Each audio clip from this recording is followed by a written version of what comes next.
After more than 2 years, bottled water distribution has ended in Flint, Michigan. Governor Rick Snyder says the state has fixed the high levels of lead found in the city's public water system back in 2014. And he says 2 years of testing shows that the tap water is safe. But many people who live in Flint don't believe it. It was Governor Snyder's administration that appointed the emergency manager who decided to switch the city's water supply from Lake Huron to the Flint River in an effort to save money. But the river water wasn't treated properly, and lead from old pipes seeped into the water supply. State officials downplayed and even ignored the first complaints about the brown, weird-smelling water, and eventually the contaminated water was linked to 12 deaths and elevated levels of lead in children. Well, today there are about 12,000 old pipelines that still need to be replaced.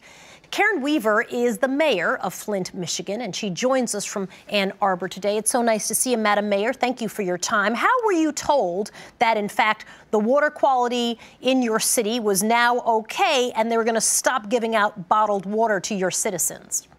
Well, you know, we had been testing the water quality all along, and we had been getting good reports back on the quality of the water.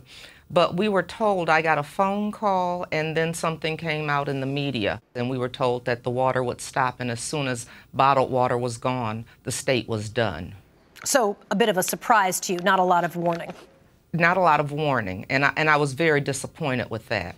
You say the testing has been encouraging. Does it make sense then that the governor's decision to stop giving out bottled water to the citizens of Flint? No, it doesn't, because here's what our issues are. We had talked about this from the very beginning, and the agreement was the bottled water would continue until we got through the lead service line replacement, not before we completed it. We've replaced a little bit over 6,000 lead service lines, but one of the things we know is when this kind of construction, this amount of construction is going on all across your city, and we're getting ready to start it back up, that you still have to protect yourself because lead particulates can get into the lines and get back into the water that way. And so that's why the bottled water and the filters were so important to the community. So give me the timeline. How long is it going to take to replace those service lines? Meaning, in a perfect world, how long would you need the bottled water for? Our plan was to replace 6,000 for the next 3 years. So we still had 2 more years to go, but we were ahead of schedule. We finished above 6,000 last year, and we've actually looked at close to 9,000. The worst scenario is 2 more years, and we're starting year 2 right now. So what you'd really need is 2 more years of bottled water to be able to get through looking at every single pipe in the city. We would have been willing to say, you know, instead of 8 cases a day that you give to the families because we know things are getting better, you know, cut it in half, give 4, but don't just completely cut it off because you know we need to protect ourselves.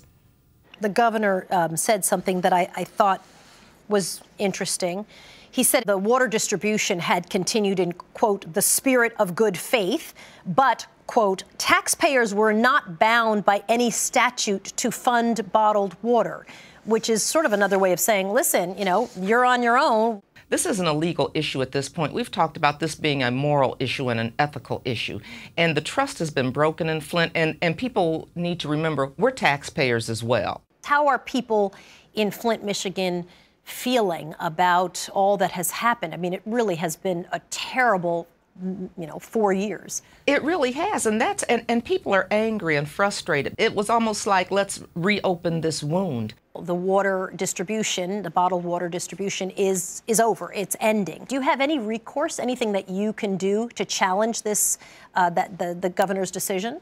Well, I am going to be meeting with the governor, and I have a meeting set up for early next week to have this conversation, because that was one of the other things I thought that the people of Flint deserved, and I felt like I deserved it as well, was a face-to-face conversation with the governor. We're going to explore all of our options for the city of Flint. How likely is it that you're going to win that argument with the governor? You know, I don't know. I don't know, but I'm sure going to have it, that's for sure. Mayor Karen Weaver joining us today. Thanks so much for your time. We appreciate it. Thank you for keeping us out front. We appreciate it. You bet. You bet.